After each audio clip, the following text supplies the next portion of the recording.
Hello दोस्तों। Open work permit LMIA based open work permit क्या really मिलती है? बहुत हमारे यहाँ के एजेंट्स हमारे क्लाइंट्स को ऐसा कहते हैं कि हम आपको ओपन वर्क परमिट दिलाएंगे, बट क्या ये रियली ट्रू है? तो चलिए आज मैं आपको यही समझाने वाली हूँ कि LMIA बेस्ड जो जॉब वर्क परमिट होती है उसको क्या कहते हैं और जो ओपन वर्क परमिट होती है उसको क्या कहते हैं, इन दोनों में डिफरेंसेस क्या है। ठीक है, तो शुरू करते हैं हमारा आज का वीडियो।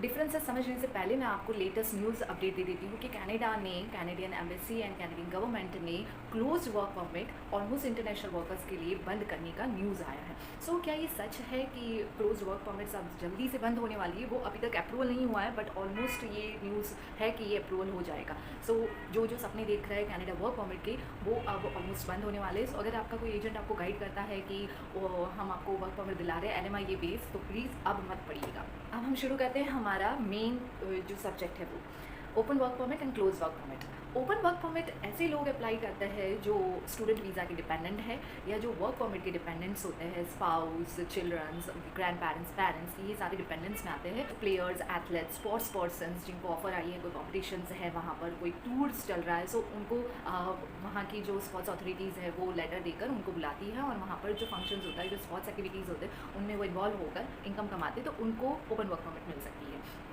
दूसरे लोग होते हैं जैसे कि आर्टिस्ट है, एक्टर्स है, इन लोगों को, एक्टर्स, फिल्म लाइंस में जो जॉब करते हैं, मेकअप आर्टिस्ट, और उन सबको ओपन वर्क परमिट्स मिलती है क्योंकि 6 महीने से ज़्यादा उनको वहाँ पर स्टे करना होता है, तो उनको ओपन वर्क परमिट मिलती है। साथ में अगर मेन एप्लीकेंट ने PR में अप्लाई किया है, सो उनको open work permit, bridging visa के अंडर ओपन वर्क परमिट मिलती है, उनके डिपेंडेंट, उनके स्पाउस को ओपन वर्क परमिट मिलती है। अब हम बात करेंगे मेन क्लोज्ड वर्क परमिट की। क्लोज वर्क परमिट यानी कि जिस जॉब में LMIA वर्ड आता है उन्हीं के लिए closed work permit word use होता है।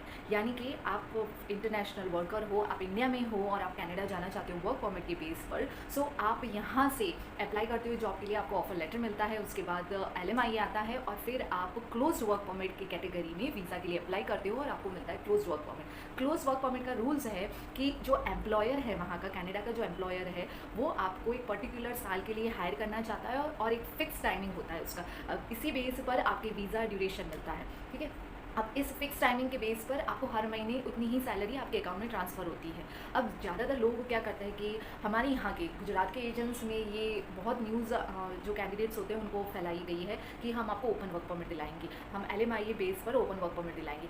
ऐसा कोई है ही नहीं, कोई ओपन वर्क परमिट मिलता ही नहीं है LMIA के बेस पर। और अगर आप LMIA के बेस पर जा रहे हो और अगर आपका एम्प्लॉयर के साथ एक म्यूचुअल अंडरस्टैंडिंग है, तो आप अप्लाई कीजिए, आप वहाँ पर जाइए और एम्प्लॉयर भी आपको फ्री कर सकता है अगर आपके दोनों में एक समझौता हुआ हो कि आपको सिर्फ वीज़ा के लिए ही हम आपको यहाँ बुला रहे हो, उसके बाद आपको जहाँ भी जाकर जॉब करना आप कर सकते हो। बट इन फ्यूचर आप जब PR के लिए अप्लाई करते हो ये LMIA based close open work permit में, उसके बेस पर सो आपको कंटिन्यूअसली हर महीने उस एम्प्लॉयर से आपके अकाउंट में एक पर्टिकुलर जो अमाउंट सैलरी होती है, वो सैलरी आपके अकाउंट में हर महीने ट्रांसफ़र होनी चाहिए, तो ही आप फ्यूचर में PR के लिए अप्लाई करने के लिए एलिजिबल होंगे, वरना आपका रिफ्यूज़ल ही आएगा। इतनी बात ज़रूर ध्यान रखिएगा। अगर हाँ आप कनाडा जाते हो क्लोज वर्क परमिट के बेस पर और आप 2-3 साल के लिए ही वहाँ पर रहना चाहते हो और फिर थोड़ा पैसा कमा कर आप वापस इंडिया सेटल होना चाहते हो, दैन इट्स नॉट इशू कि आप सैलरी आपके अकाउंट में ट्रांसफ़र कराओ या ना कराओ, कोई बात नहीं। पर अगर आप फ्यूचर वहाँ पर ही बनाना चाहते हो, आप कैनेडियन PR लेना चाहते हो,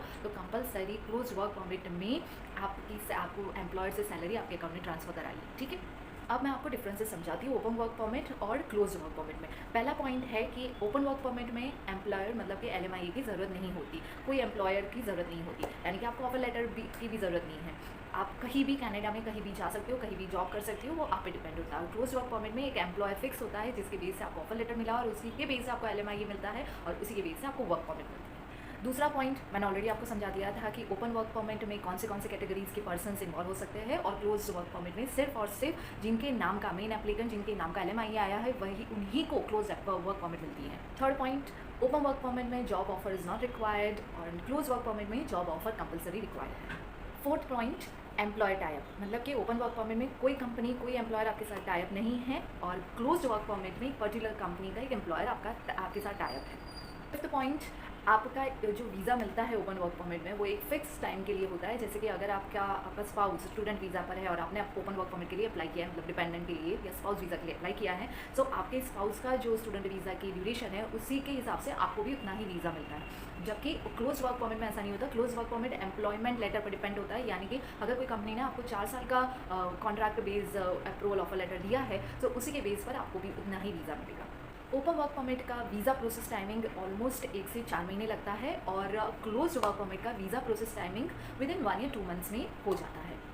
अब जो लास्ट मेन पॉइंट मैं आपको समझाने वाली वो तो बहुत ही इंपॉर्टेंट है, क्योंकि ज़्यादातर लोगों को ऐसा ही लगता है कि ओपन वर्क परमिट या close work permit, in short work permit का काम है तो बहुत ही सारे पैसे खर्च करने पड़ेंगे, बट ऐसा नहीं है। वीज़ा फ़ी नॉर्मली ओपन वर्क परमिट के लिए सेम एज विजिटर की जितनी ही है, like $100 plus biometric fees. Indian के हिसाब से मैं आपको कह रही हूँ, $85 बायोमेट्रिक फ़ीस है और वीज़ा फ़ी $100 आज के हिसाब से, ठीक है। और क्लोज वर्क परमिट में है $155 एंड बायोमेट्रिक फ़ीस इंक्लूड $85, ठीक है। इससे ज़्यादा खर्चा नहीं आता। हाँ, कंसल्टेंट्स के हिसाब से होता है। कोई कंसल्टेंट 10,000 इंडियन रुपीज़ लेता है, कोई 20,000 लेता है और कोई 10 लाख भी लेता है। It depends on the consultants. Okay दोस्तों, सो आई गेस कि अब आपकी कन्फ्यूजन दूर हो गई होगी open work permit and close work permit में। मैं आपको नेक्स्ट वीडियो में फिर मिलूंगी, तब तक के लिए बाय, टेक केयर।